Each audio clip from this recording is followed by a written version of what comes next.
And welcome, everyone, to I'll Hang Up and Listen, brought to you by Fatty Beer Company, West New York's premier market and tap room with over 300 beers to choose from,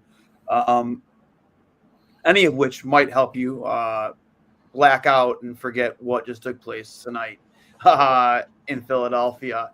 And, of course, Buffalo Go Apparel, Western New York's one of the better places to get all of your Buffalo sports apparel needs, especially the Bills. They have a lot of cool stuff on there, all locally designed and made. If you're a business and you need merchandise made, please reach out to them. They do it all over there at Buffalo Go. Producer Steve on with us. Yep. Before we get to it, Steve, I messaged you 15 minutes ago today. You want to come on the post game, Connor camp, and you said, I don't know if you want me on there, if you want to keep this PG. And this isn't a PG show. And if you want a PG show, I don't know, go listen to some other Sabres podcasts. This isn't for you then. So, Steve, I'm going to give you the floor here to say what you got to say. Yeah, I got a love-hate relationship with Philly. I lived there for quite some time before moving here to Buffalo.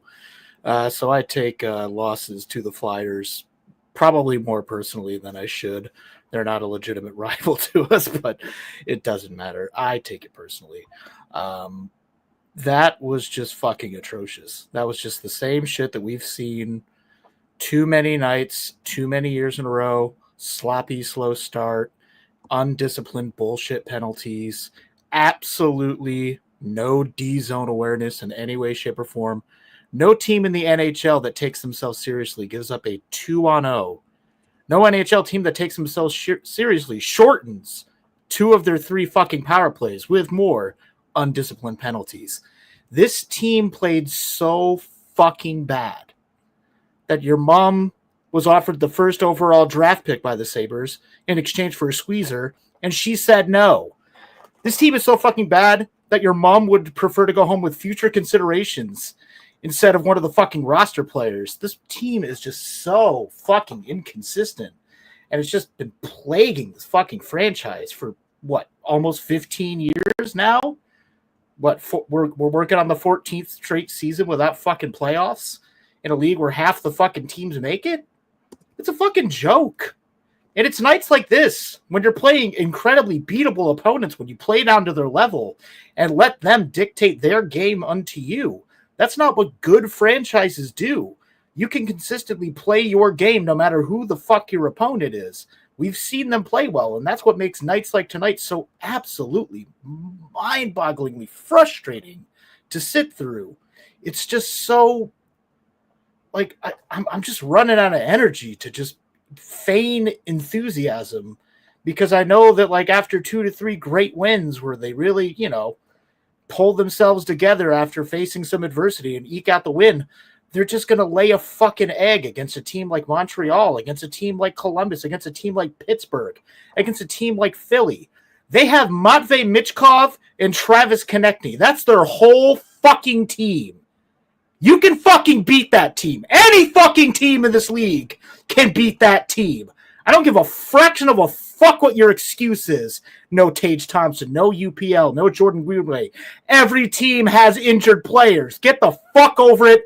Pull off a fucking W or just fold the goddamn franchise. I'm getting fucking sick of this. It's embarrassing. Like, I'm so embarrassed to tell people that I'm a Sabres fan outside of this town. I'd rather tell them that I was like a crypto bro or a furry or something. It's just, God, it's so much fucking shame and embarrassment. Like, I'd rather tell them I fucking voted for Trump, which I didn't, by the way. Like, that would be less fucking embarrassing than telling people with a straight face, I spend my free time watching the Buffalo Sabres and expect it to bring me any semblance of fucking joy.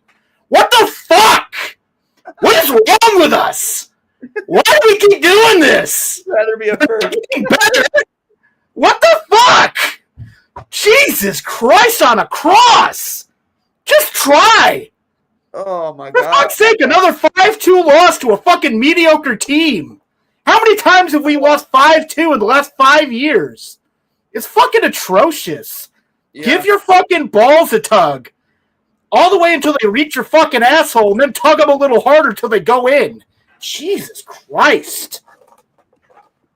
I'd rather tell people. Was that what you were looking for? Is that what you people wanted?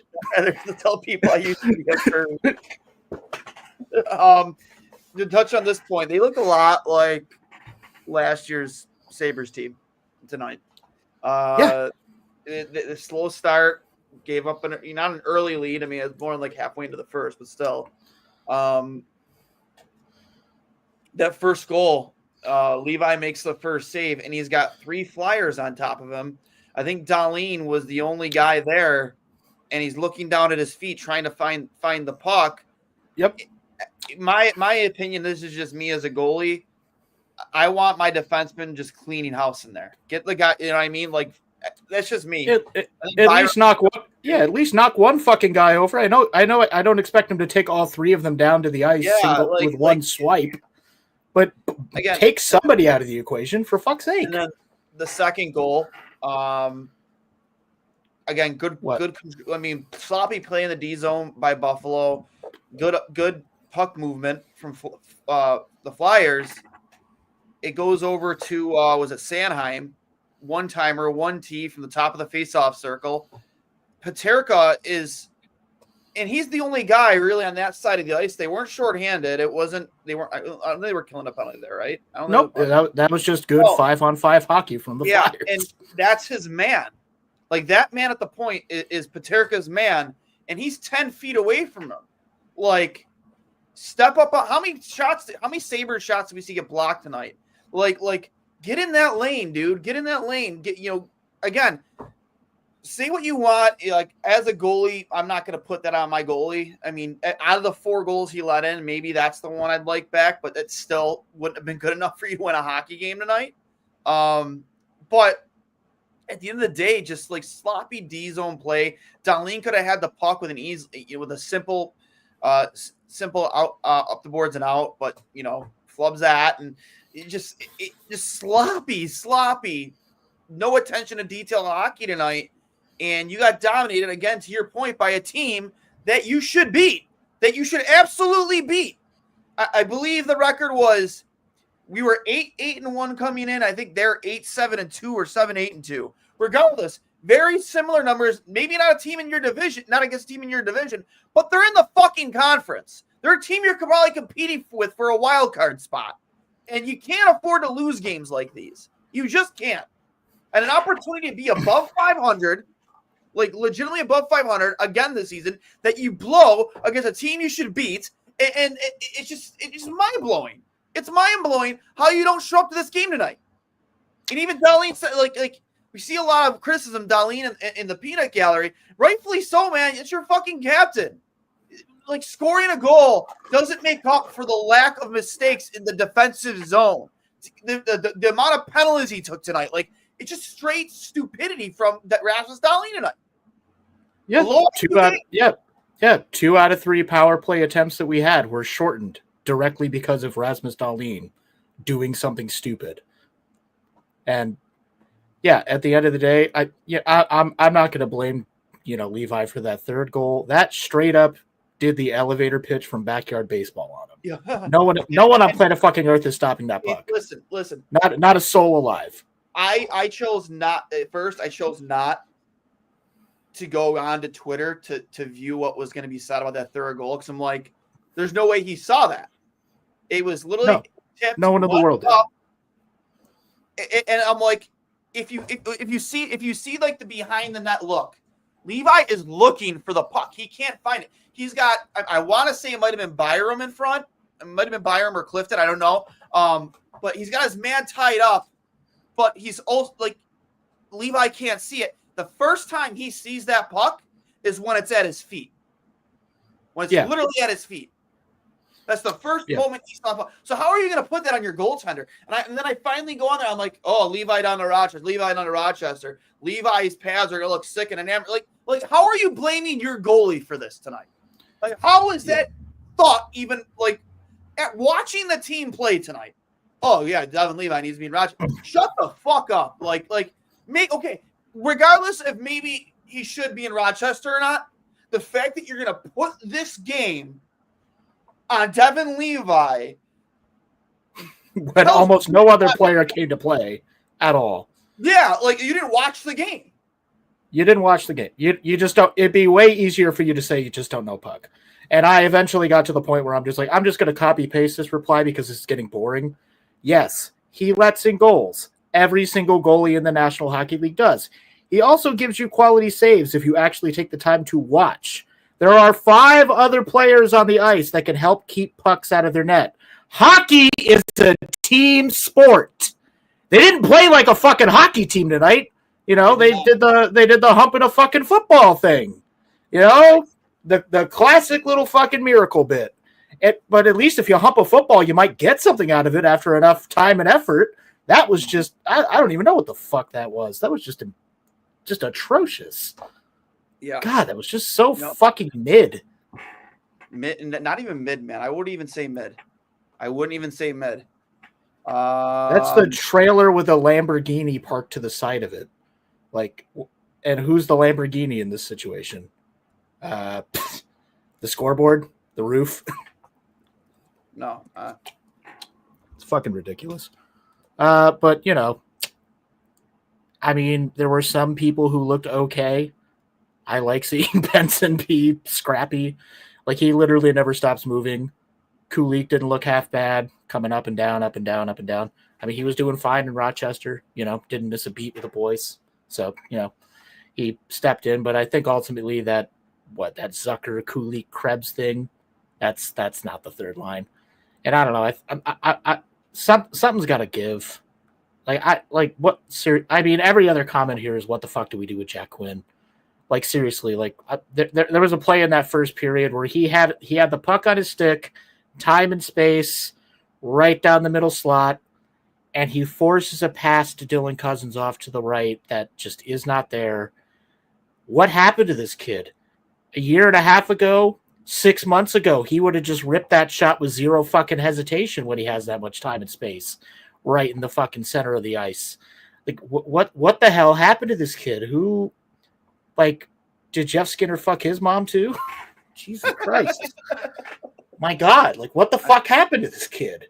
Like, apparently all the guys were on the dating apps. Did you see that?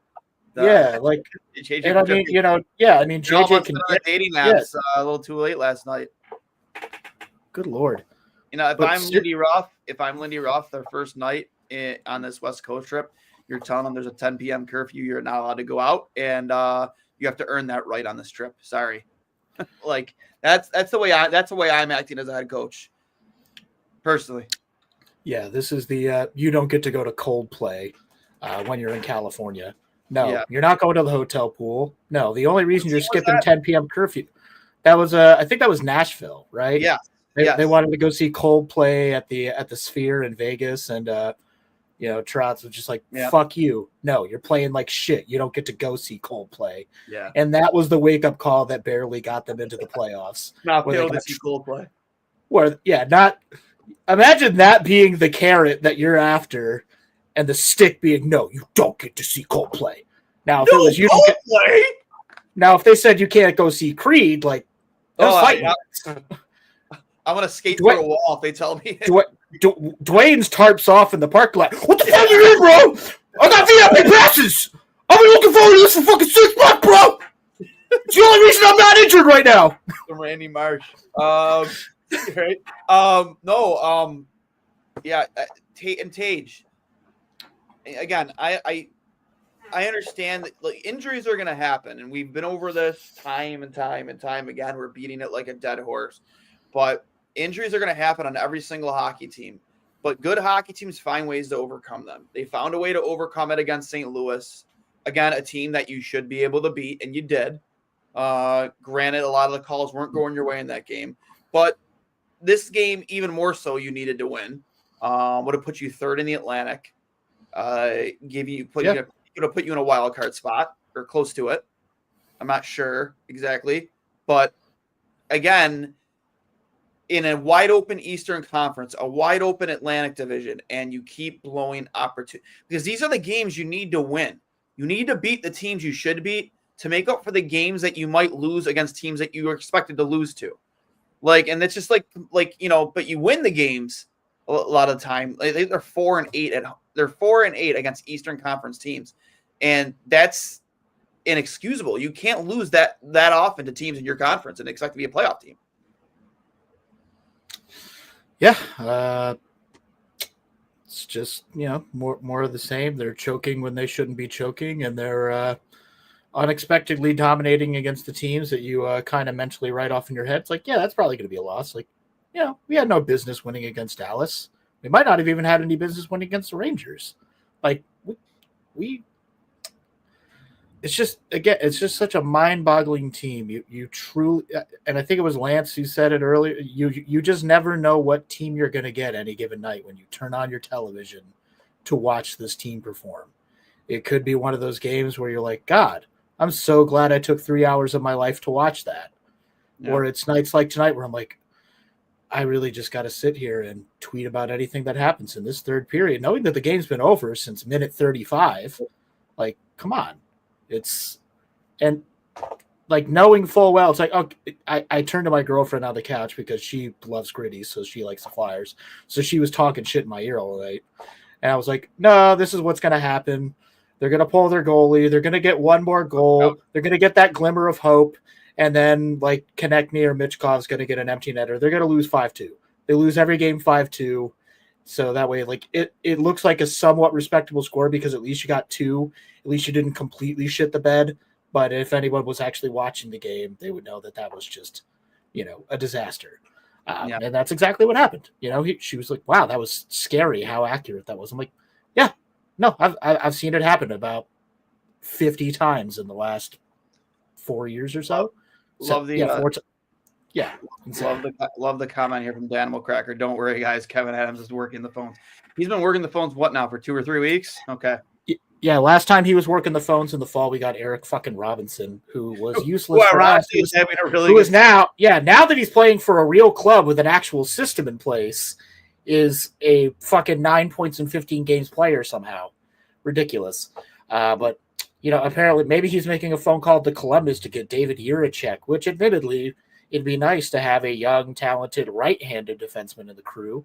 But do we really want every defenseman in the top 4 being under the age of 25? They need somebody with experience in winning tangibilities. Intangibles, winning intangibles on this hockey team. And that would have been Brett Pesci, and he got signed by the fucking Devils. Yeah, would have been great. It would nice to have him. Didn't nice. Strike a deal with Levi if he signed? He wouldn't have. No, that's not true. That's not true. He was sent down for most of last season. He was not around. Famously. Yeah. This game is not on Levi, period. As a rookie goalie, what did you expect? But the team in front of him looked like a dump on ice. Agreed. Yeah. From us, a new listener. A couple clicks for him. Thanks for tuning in. Cousins and Quinn are terrible. Quinn more so than Cousins. I think Cousins has really turned it on as of late, but nobody had a good game tonight. Nobody. I will begrudgingly give Cousins some respect there. Like he's definitely whatever stick was up his ass. I think he's just about pulled it out and gotten all the leaves taken care of. I think he's getting back to his game. I'm sure he got, given that he wears an A, I think he got much more of an earful from Lindy and the gang than maybe a young man like Jack Quinn did coming off injury. And again, I know I've said on past shows that I'm going to give him a little bit of slack. I think I've reached a point where I'm done giving him slack. Kid just needs to find his fucking game, or he needs to find a bus ticket to Rochester so he can find it in a much lower stakes environment. We said that the other night too. I just can't keep watching this kid just forget how to shoot. Like, watch his fucking controller get unplugged every time the puck gets anywhere near his stick. It's insane. Yeah, Lindy's got to be looking around his locker room like, what the fuck did I just get myself into? We mentioned it the other night on the post game. It's like with Jack Quinn, or was it on Tuesday night for the show? I don't know. But probably with Jack Quinn, like, he doesn't look healthy. Like, I don't know what the rules are in terms of sending a player to Rochester for like a rehabilitation stint, but like that would not hurt Jack Quinn right now. It would not hurt him. I'm not sure if he had to clear waivers to be sent down or how that all works. I'm not sure. I'm pretty sure he would have to clear waivers to be sent down. But that's a guy who needs 5 games in Rochester to figure it out. And I don't think he's healthy. I don't think he's the same player he was before that Achilles injury. He doesn't look like the same player. He doesn't play at the same speed. I think he's playing hesitant. He's not making the decisions as quickly as he was pre-injury. It's really devaluing him, honestly. Like, we got to trade him. Like, what are you going to trade him for right now? What are you going to trade Jack Quinn for right now?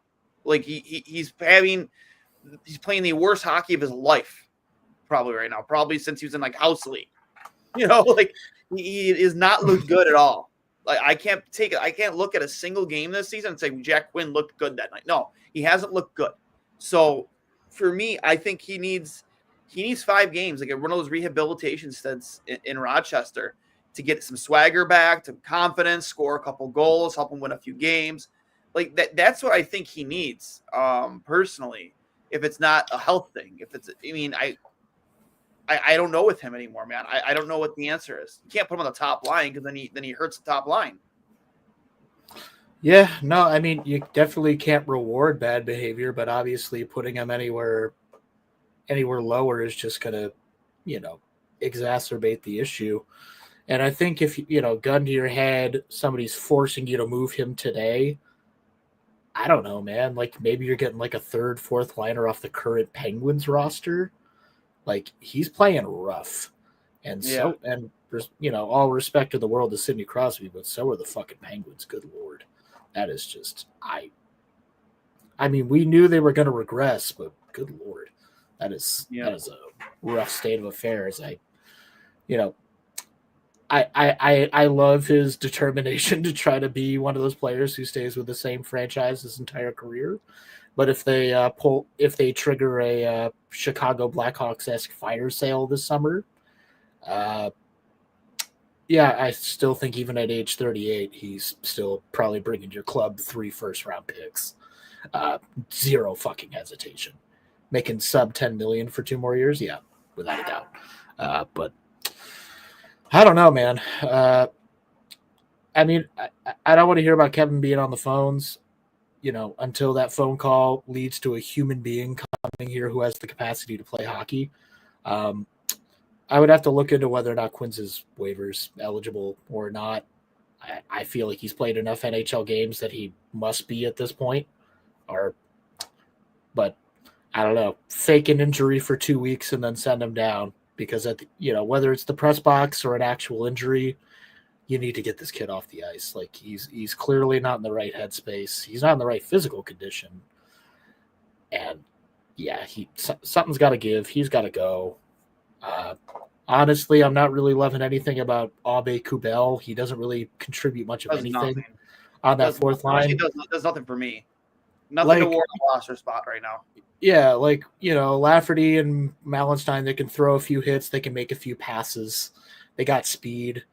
Abe Kubel, yeah, he's kind of fast. Yeah, he kind of hits. But I feel like every time the puck touches his stick, he finds a way to give it up in a very unfortunate way, or takes one of those shots that doesn't deflect off anything and just ends up in the netting. Just not even close. And for what it's worth, if I see Alex Tuch throw one more pass behind him as fast as humanly possible to abso-fucking-lutely no one. Yeah, he was not good tonight. No, he's been doing it all year, brother. I don't know if you've been watching Alex Tuch in particular, but he has been fucking notorious. Just I've got the puck on my stick. I think somebody's bearing down the other side, so I'm going to make this kooky east-west pass without even looking at rapid fire speed, and it just hits the fucking wall to no one. It's been happening all year, and it's this year's version of the Dylan Cousins no-look backhand pass, soft as fuck to nobody. That instantly gets picked up, only this one's faster, and rather being north-south, this one goes east-west. Both of which are fucking infuriating. If you don't know someone's there, take a second to look, or just keep the puck on your stick until you see someone and have an actual passing lane. Yep. Holy fuck, it's so frustrating. A lot of people are knocking him because every shot he seems to take is going fucking wide, with the exception of that one that was beautiful feed from McLeod, and he's literally standing right there next to the goalpost. Quick little tap in. Yeah. Beautiful. Impossible to miss that, but I don't want to say impossible because we don't know what's going to happen. But Tuch needs to work on his fucking aim, whether it's passing or shooting. He's not off the hook here either. Great mustache, terrible fucking accuracy. Yeah. Want to throw some love our way right now from Mikey C. To hell with WGR. This is my new favorite post game show. Appreciate you, bud. Appreciate you. It's from Captain Ahab, who's been with us for a while. I concur this is the best post game show, hands down. Appreciate it, guys. Not to pump our own tires, but we like to hear that stuff like that. We appreciate it. And please make sure you give us a like and on YouTube. Leave a comment, subscribe to us on Twitter, Instagram, Facebook, and of course, if you prefer an audio podcast, we are on Apple Podcasts, Spotify, wherever you get your podcasts. Just search Two Goalies, One Mic. Make sure you subscribe and give us a good rating. Leave us a good comment. Appreciate all your love and support. Getting back to the game. Yeah, Owen Power, again, just an uninspiring effort defensively. And I was reading a lot of comments. Granted, this is coming from Twitter. It's not like we're getting this from NHL scouts or former players, but somebody said the only reason Owen Power was drafted at first overall was because of his size. If he was 5'10", he wouldn't have been taken even in the first round.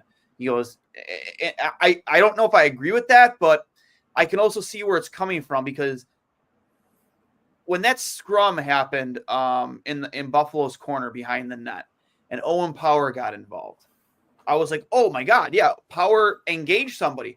But then literally he kind of tucked his head and was kind of turtling. And I'm like, dude, you're 6'6". You're 6'6". You are bigger than everybody else out there. Even if somebody is coming at you, they got their gloves up, you can literally just stick your hand out and hold them away like this, and they can't touch you. To me, it's just, dude, I'm gonna say this till I'm blue in the face, but you don't need to be some bone crunching defenseman who people feared across the blue line. Would love for you to be that guy, but you weren't drafted to be that guy. But at least, for the love of God, play like you're 6'6". when people are in front of the net, tie them up and force your will on them. Like, you don't have to hit somebody to take them out of the play. It's just it's just your sheer size, how much bigger you are than everybody else. Like, I have not lost faith in Owen Power. I think Owen Power has the potential to be a phenomenal defenseman in this league. It took Victor Hedman like 4 or 5 seasons really to come into his own, and I hope that'll be the same. Hopefully sooner or later for Owen Power. But like, for the love of God, start playing like you're 6'6". The things that we want, these aren't necessarily things that can be taught. You just do them. You just do them because you can, and you can up here. I don't know, man. It just drives me insanity. It drives me insane. Yeah, again, we don't need him to cross-check everybody in the world. Maybe just stick your ass out in somebody's general direction, just sticks on sticks. If you got to scrappy do someone and literally stiff arm them while they swing at the other end, by all means, be my fucking guest. Like, again, like I don't ever see a world where Owen Power is going to or ever will drop the gloves. I don't want him to. His hands are more valuable when he's making good outlet passes or shooting when he gets the opportunity. That's what he was drafted for. But yeah, you need to be more physical in front of your own net. Literally every forward, every defenseman needs to be more physical, including Rasmus Dahlin. A lot of these goals, he's just sitting there trying to look for the puck watching. He's not moving a body. He's not tying somebody up as effectively as he should be. And, for all the flack we're going to give these people, I feel like for the most part, and I hate saying it, but I feel like the most consistent defensive performance we've gotten from any of them this whole season is either Gilbert or Clifton. Granted, Gilbert took a bunch of terrible penalties that one game. Complain about Connor Clifton this season? Nobody. No, because he's doing his fucking job for once. Defensively, he has done his job. It doesn't have to be flashy. It doesn't have to be super heroic.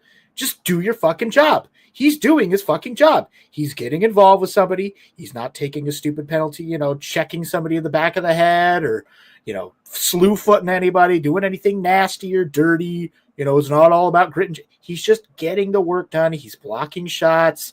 He's cleaning up rebounds. He's tying people up before they can become a legitimate threat.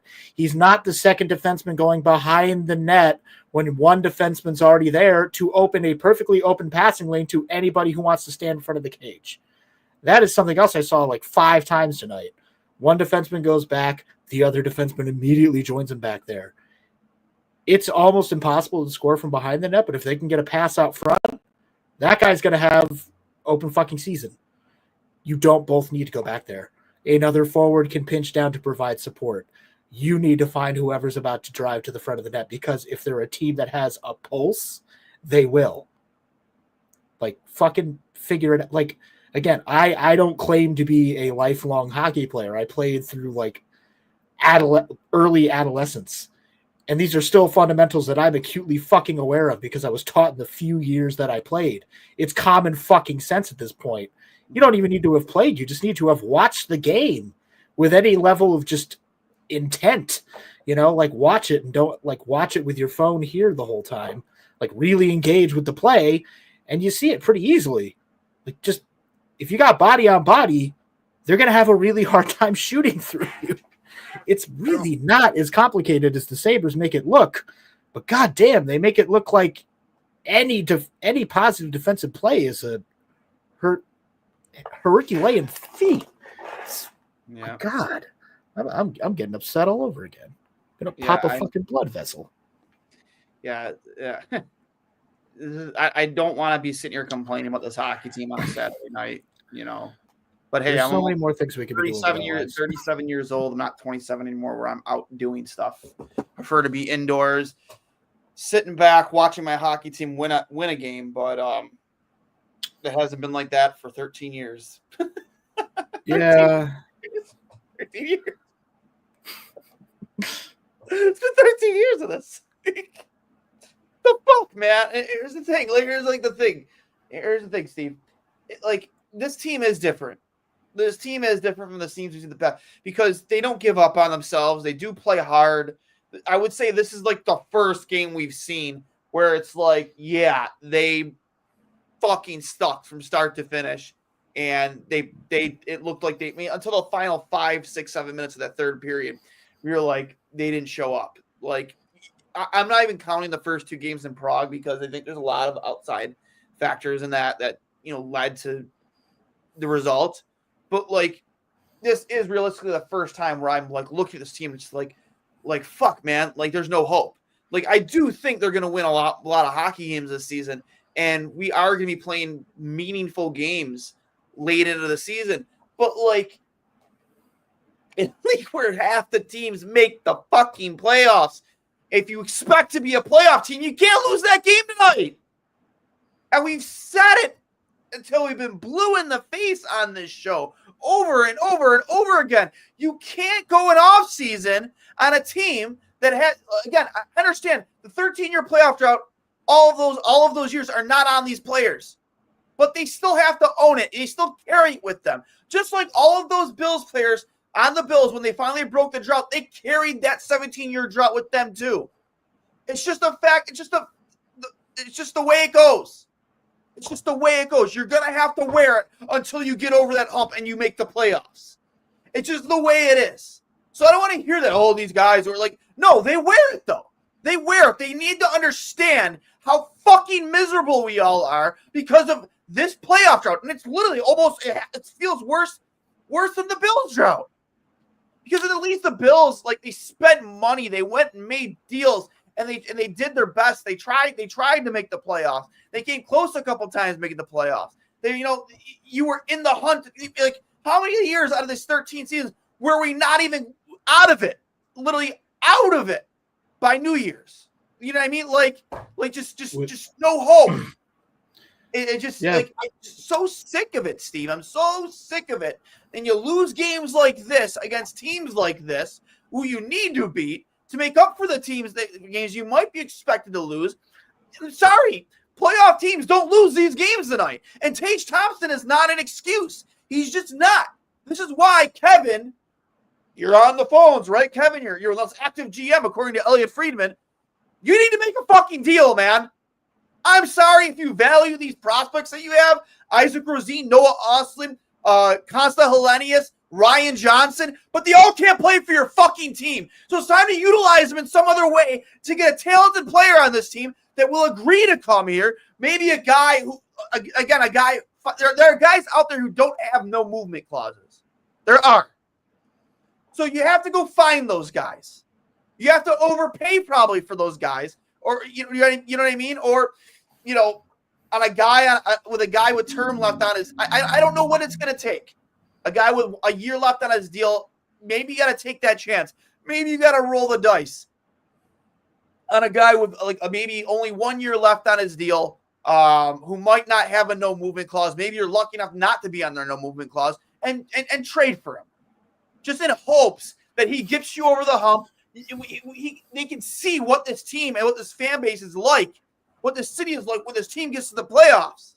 Just take a chance. Do what New Jersey did with Heeshire. Or not, not Heeshire. I'm not sorry, Heeshire. Hamilton. Who was it? Hamilton. No. The other Timo Meier. Timo Meier. Yes, exactly. Take a chance. I think he only had 1 year left on his deal when they made that trade for him, or was he going to be a UFA?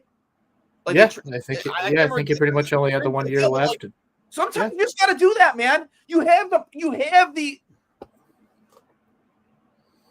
Oh. Yeah. I don't know, man. Go find vulnerable teams. I don't know, man. Fucking call about Zekers, call about Ehlers, call about fucking anybody and everybody that isn't nailed down to an 8-year contract right now. Yeah. I don't know, man. It's just I just don't want to see a trade for another bottom 6 dude, and then maybe that David Jiricek deal out of Columbus, because at this point, the only teams, I just don't want it to be a situation where the only teams that you can actually strike business with are the teams that are somehow inexplicably even worse than you. That doesn't help. That hurts. I don't want to be the Philly in the Rasmus Ristolainen deal where I'm giving up a boatload in exchange for Rasmus Ristolainen at his absolute lowest in exchange for a first-round pick and Hag and all this other shit. No, I would like to continue to be the person who, gets a good player at either a fair deal or a bit of an overpay. But goddamn, something's got to fucking give here. And I truly, clearly the answer isn't within the organization. The kids that could provide that answer aren't going to be able to provide that answer for at least like 3 years. A vicious in a circle, best man. in a best case scenario. How many times have we heard that? God, we have a great pipeline. Yeah, great fucking pipeline. And we'll give him a little credit. Obviously, the McLeod for Savoy deal is paying off in spades. McLeod has been consistently one of the better players night in and night out. I love McLeod. I think he proved a lot over the last 2 games playing on the top line. Yeah, he's doing great. He got another goal. He had another goal tonight, right in front of the net, cleaning up dirty, getting greasy goals when you need them most. But you know what else? Apparently, maybe we were right to buy out Skinner because he's been relegated to the 4th line of the Oilers. So he's proven that that either I'm red hot, white hot intensity of 1,000 suns, or I am colder than the devil's dick. Apparently, that's not a system for sustained success in the NHL, and not even the Oilers are going to want to gamble on that, given how in previous years their forward core has been McDavid, Draisaitl, and sometimes that's basically all you can count on. Obviously, these days things are much better. Zach Hyman's playing at an elite pace still. Ryan Nugent-Hopkins seems to have found his stride again. They seem like a much more cohesive unit, but maybe they were right to get out from under Skinner. But for fuck's sake, something's got to give here. They got to go find fucking somebody, anybody with a fucking pulse and the capacity to score some goals, anybody with a fucking pulse with the capacity to play hard-nosed defense, anybody with a fucking pulse who, to allude back to one of our favorite TV programs, doesn't fucking hate. Doesn't fucking hate. They have to hate to lose. You need to hate to lose. They have to hate to lose. It's true. Like you need to hate to lose to every team the way that I hate to lose to the Flyers. And if that's not the energy you're bringing to the locker room, go find another bench to sit on. I mean, and it's not like the out-of-town scoreboard went again, Bruins lost in overtime, so we would have been, I think, tied with them in the Atlantic. Yeah, Ottawa lost, but I think Tampa Bay won their bit. Yep. Senators lost to Carolina. Penguins beat the Sharks. Maple Leafs beat the Oilers. Canadians beat the Blue Jackets. Panthers beat the Jets 5-0. Wow. And then Tampa beats the Devils 4-0. And then just went final. Stars over Wild 2-1. Kings just went final 4-1 over Detroit. Key of the Kings, they're up on our schedule soon. There's a chance we might see Eric Portillo in that. He was just called up, friend of the program. Well, that's fun. Would that be his potentially a first NHL start for Mr. Portillo? I believe so. I believe he was already slated to start one game already. It might be, David Riddick got the game tonight. But he might have the next one. Let me take a look into that. I saw it online today. I mean, I could definitely see them, maybe go, you know what? How about you take the one Thursday against that team that drafted you that you refused to play for?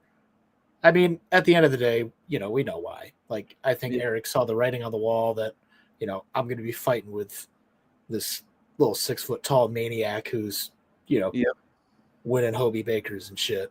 I just don't want to spend my time. I don't want to spend too much of my time in the AHL or the ECHL. I ain't got time for that. So, and then he went to, LA, and guess what? He ended up in the AHL. But I mean, at least he's in California, more than I can say. I wouldn't mind being in Cali. Yeah. Hurl seemed to like it. Yeah, I love it, man. Again, he was on the show with us. It's an absolute delight to have on. I actually shot him a text today and said, congrats, man. Nobody deserves it more than you. He's worked hard for this opportunity. And he responded, "Thanks, man. I really appreciate it." Again, just a very nice guy. Humble, and would have loved to see both him and Devin Levi battle it out here in Buffalo for the opportunities, but fortunately, it didn't work out like that. But I'm happy to see that he's succeeding in LA. Darcy Kemper went on IR too. That's what it was. So I imagine there's a good chance we'll see him when we play LA on this West Coast trip. Well, we got a fun comment here from Andrew Bobek that if Nashville goes full rebuild, which honestly maybe they should, given the way their season has started here, that Ryan O'Reilly has no trade protection, and that's not the retread. I'm respectfully not looking for a Ryan O'Reilly retread, and I think you would need to put a gun to his head to force him on a plane to Buffalo. I think that's a foregone conclusion. But I mean that might be a roster worth poking around, seeing if there's any loose pieces that might knock loose if you swing the money bags hard enough. I mean, yeah, for the most part, like their big names are. I mean, they're never going to part with Steven Stamkos. There's no way in hell. No, would be. No, they just. There's some interesting names in there. Yeah, I mean, Marchessault at some relatively, 5.5 for a guy in his early. He's probably got a no move clause. Yeah. Yeah, it looks like. I tweeted about this. Hold on, let me pull it up real quick. I mentioned this when it comes to Nashville. I tweeted about this very, very recently. 1 second. I can't find it. But let me look at their roster real quick when it comes to the Predators. But there were a few names out there that stuck out to me. And that have no trade protection. Sabres legend Mark Jankowski, for example. All right. I think Brady Ski was one of them. Brady Shea, was one of them. Gustav Nyquist was another one, and Colton Sissons was one, along with Ryan O'Reilly. I think those were the ones that I saw that didn't have trade protection. What about Alexander Carrier for another right-handed D with a little bit more experience? Take him in a heartbeat. Would take if he doesn't have any trade protection, I would take him in a heartbeat. None whatsoever, my guy. Yeah. And he's not having the greatest. He's not having the greatest season. Don't get me wrong. But no one is in Nashville. Maybe exactly. Nobody in Nashville is having a good season. No, he's having what we would call a bad fucking time. And yeah, he's been with Nashville for a hot minute. I think he's basically been there since that. Actually, now that I look at that, I think he might have just missed their deep playoff run in the late 2010s, and has been there ever since for the downside. I would love Kyrou, but I don't know if St. Louis is willing to give part with him. I love Kyrou. Yeah, that wouldn't be half bad. And this is a sick joke, Mike Taylor. No, nope. No, thank you. Pass. Also not the retread we're looking for there, Hoss. Also, but I do like this. I know they just recently re-signed him in the last couple of years, but Ryan Nugent-Hopkins is an interesting name. It is. He's a guy that's been there for a long time. I'm sure he's one of the more respected guys in that locker room, but I don't know, man. I like that. I like that as an option if he's available. That is the big if. And I mean, I think if anything, any sort of trade protection is probably going to kick in. What, next year when that new deal comes to light? Because that I've always liked. I have always liked Nugent Hopkins. His deal expires in 2028. Sorry. I don't know if he has any it doesn't show here if he does or doesn't. I don't think he does. It says he's got some semblance of a no move clause. I don't know how deep it is. I'm looking at Spot Track and I'm not seeing anything. I'm looking on Puckpedia. He's got a little something. Oh, does he? There. Yeah. Be great. I'm not sure if it's a full no move or maybe like a 5. Yeah. Something like that. I do like that idea of a guy like him. I mean, it's a good name to throw there, but a guy like him would be nice. I mean, at least from the Sabres perspective, I mean, maybe Ryan McLeod could put in a good word for us and go like, yeah, look, man, I get it, but like, there's a lot of good stuff going on here, and maybe you want that easier travel schedule they keep talking about. Well, now that you're in your 30s, Yeah. And I mean, yeah, at $5 million, I sign up for that, big time. Yeah, he's got a no move clause. You're telling me there might be a world where Ryan Nugent-Hopkins can be playing on a wing with Cousins instead of Jack Quinn. Yeah, sign me up yesterday. Jesus. Yeah, he has that trade protection. You guys are right.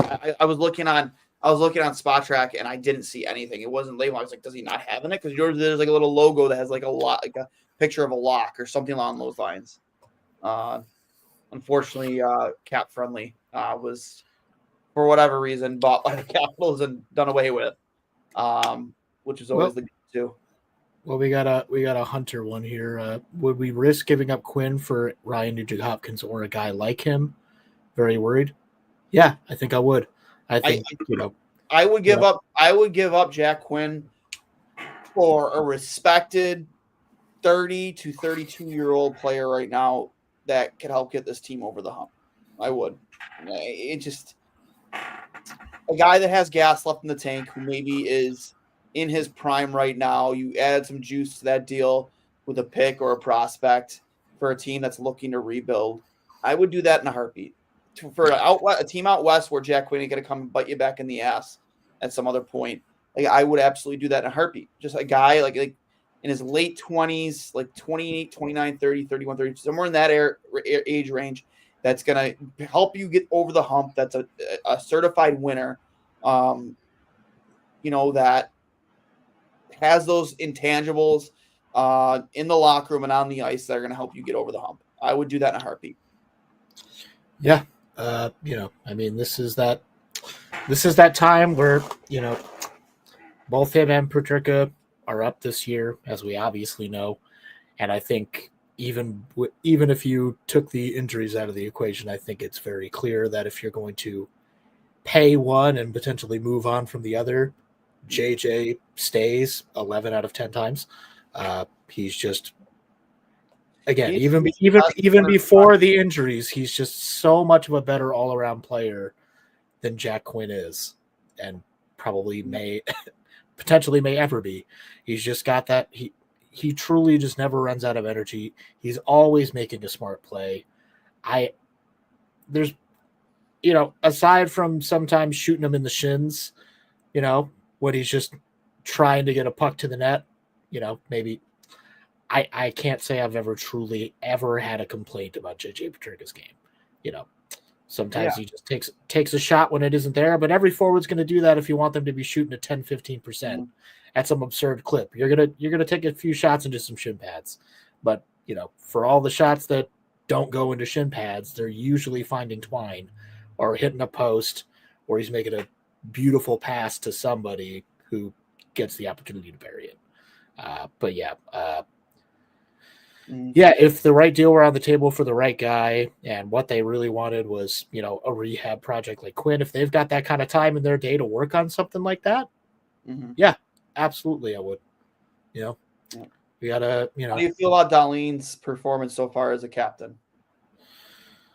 Again, this is kind of like a loaded question because like being a captain isn't always about putting up points.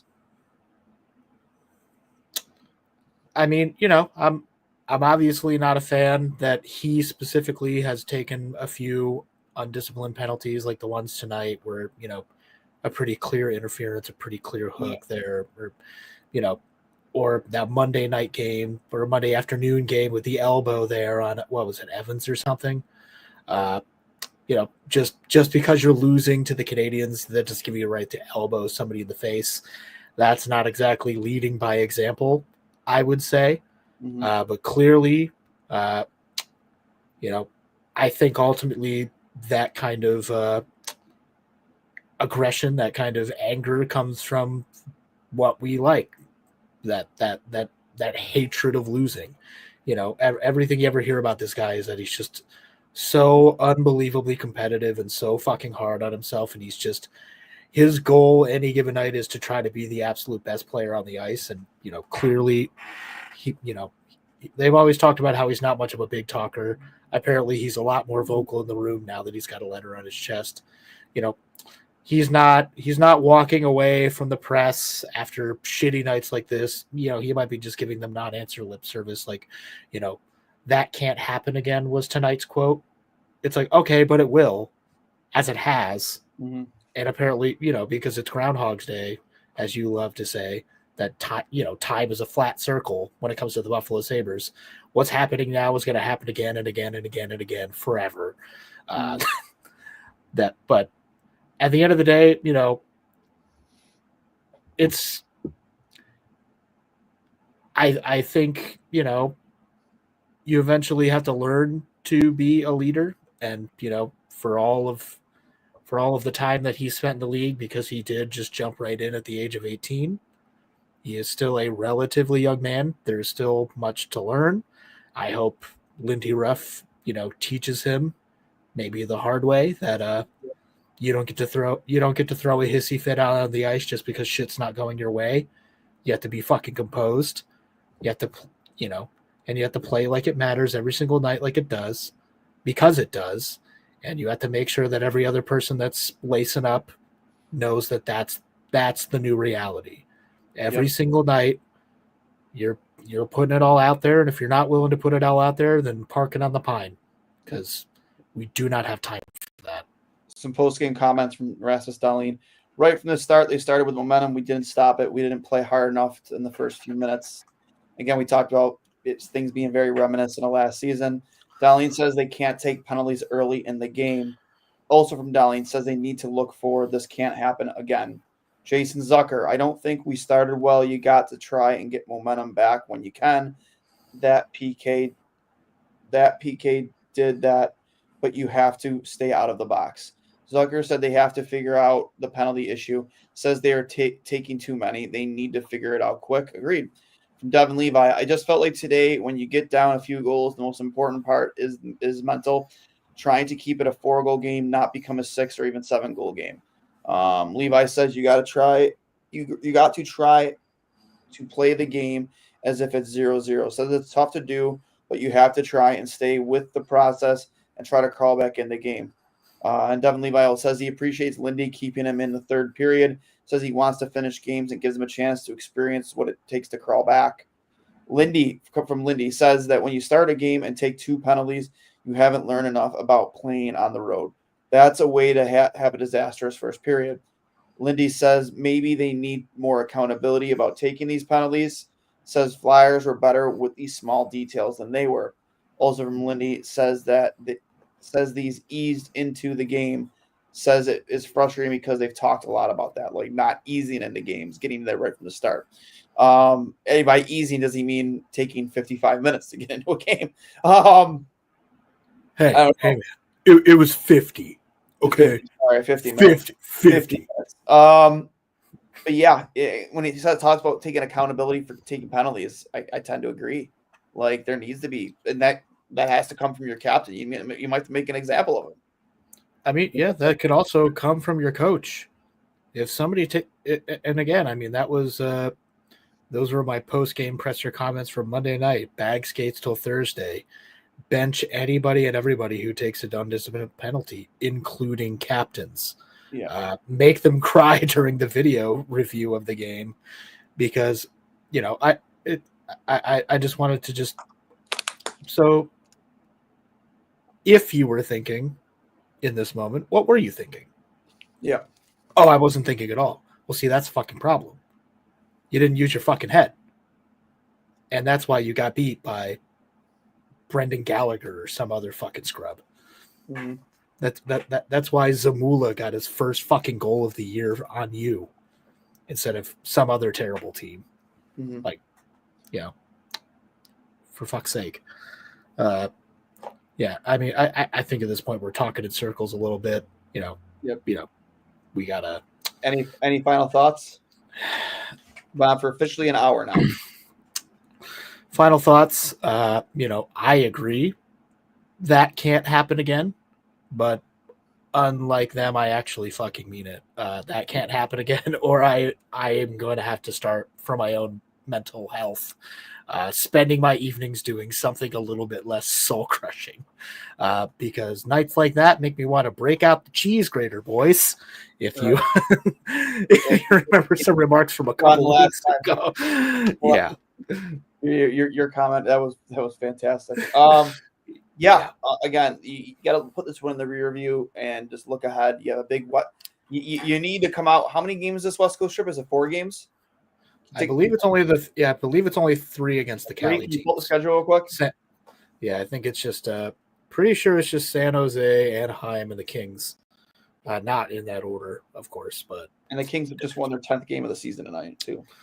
Yep, it's Kings next Wednesday, Anaheim next Friday, San Jose in a back-to-back on that Saturday, and then they will not be back in Buffalo until the day before Thanksgiving for a tilt against the Minnesota Wild, which admittedly is another winnable game because that team is literally one player, and his name is Kirill Kaprizov. So if you can eliminate him from the equation, that's a W. That's all you got to do. And given that this is a team that can shut down Connor McDavid from time to time, if you remember that little graphic that went out after he got his 1,000th point, apparently the Sabres are on the low end of teams that get embarrassed by Connor McDavid. That might just be because they don't play them that often, but that could also just be because, they know who to prioritize. It's like, yeah, if we can eliminate Connor McDavid and Leon Draisaitl from this equation, we can pretty handedly take care of the rest. And if Kirill Kaprizov ever became available, which he won't, I would offer the house for that guy. Kirill fucking what would my package be for Kirill Kaprizov? He is such a unit, man. Oh my god. Like, actually, I'm curious. I'm curious to see the season he's having right now. 27 years old. He's entering his prime, if not already in it. 30 points in 16 games and a plus 16. Yeah, he's disgusting. I would give them. I would give them Owen Power and Jack Quinn and a first for Kaprizov. I'm okay. No doubt. I could live with that. Live with it. If you say no, you're dumb. Yeah. No. You have Rasmus Dahlin, you have Bowen Byram. You know what I mean? Like, you have 2 defensemen that you believe in. That you can rely on, yeah. Oh my god. Oh. Okay, but Duane, if we pull the heartstrings and say, what if they want to bring Alex Tuch back to Minnesota? What do you say then? Would you be willing to say bye? Would you drive him to the airport? I think I would. I would like Foligno back. If I'm giving I think I would too. Power Quinn and Tuch in exchange for Kaprizov and a pity Eriksson Ek because we don't want to separate Eriksson Ek and Kaprizov. Oh my god! Give us Marcus Foligno too, and we might have to call it a deal. But it'll never happen. I think he just signed his extension. Oh yeah, I don't. He's making his cap hit is $9 million. Surprisingly, only a 5-year deal. Actually, no. Wow, his contract is done after next season. No, it's not. No, it's not. He signed it 21, 22, and it ends at the end of 26, 27. Yeah, it's not too far. He becomes a UFA at 29. He's going to get paid. He's going to get irresponsibly paid. And he's got a no movement clause that kicked in this season. Of course he did. Yeah, of course. Yeah, he's a UFA in 2026, 2027. So the last year of his deal. Wait, it is next season then? No, next year is 25, 26, brother. So 2 years from now. No, but it So says it's he's a this- UFA. No, he's a UFA in 26, 27. Like UFA. That's his first. Yeah. Okay. If I'm reading Spot Track correctly. I would switch over to Puckpedia if I were you, but that's just me. Maybe their phone format's just a little meh. But Is that what you're seeing on Pluckpedia? Pluckpedia. no, I don't have it pulled up, but you know, I do. it's fine. I'm just now I have to know. He becomes expiry status 2026, age 29. So yeah, I think at the end of next season is the last year of his deal. Oh, and what cruel irony! That will be the year where I believe the buyout penalty for Skinner is maybe at its peak. Yeah, if I'm not mistaken. Oh my God. Let's just for funsies, I'll look that up real quick to see if the summer of 26-27 is the year that the buyout money is. Regardless, yep. Guys, Yep, 26-27. We owe Jeff Skinner $6.4 million that we can't spend on an actual human being. As many points as Jack Quinn. That's fan-fucking-tastic. I hate this team. Inside guys. Remember, this is brought to you by Fatty Beer Company, Western York's premier market and tap room. With over 300 beers to choose from to drown your Buffalo Sabres sorrows or celebrate the Bills winning and beating the Chiefs tomorrow. Make sure you get over to any of your local Fatty Beers, live music, entertainment, and trivia at all their locations. Tell them 2 goalies, 1 Mike sent you, and of course, Buffalo Logo Apparel. For all your apparel needs, for your shirts, your hats, your hoodies, whatever it might be, check out Buffalo Logo. They have a great selection, especially with their Bills stuff. They have some of our stuff on there too. The RJ hat, the Letterman hashtag 39 hat right here. It's absolutely beautiful. Don't have the RJ one in front of me, but it's just as beautiful, if not better. And then they have some cool shirts on there too. So make sure you go check them out. Oh, just hit my desk. Whoops. But yeah. My final thoughts are this. Just put this game in the rear view and go get 4 out of 6 points on this West Coast trip. You minimum need 4 out of 6. If it is 3 games, you said it's 3. Yep. You need 4 out of 6, if not 5. Like that's what you need. I'm gonna be a little harsher. 6 out of 6 or don't come home. How about that? 5 out of 6, I'm really happy. I am really, really happy. 4 out of 6, I'm okay. But 5 out of 6, I'm ecstatic with that road trip. But that being said, guys, please make sure you give us a follow on Facebook, Instagram, Twitter. I just went on Blue Sky too, so you can find me on there. I think we have a Threads account. I'm not sure, but definitely here on YouTube too. Make sure you hit the like button, leave a comment, subscribe. It really helps our cause. Really helps us get more exposure. So please make sure you do that if you enjoy what you saw tonight.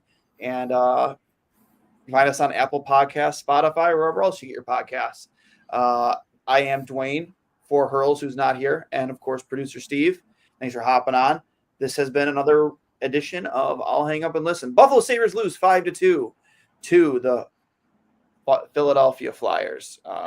They're back in action. What is it, Tuesday? Next Wednesday. Wednesday, sorry. Back in next Wednesday, so we'll see you then. We'll see you Tuesday for 2 goalies, 1 Mike. I think episode 170. But till then, as always, go Sabres.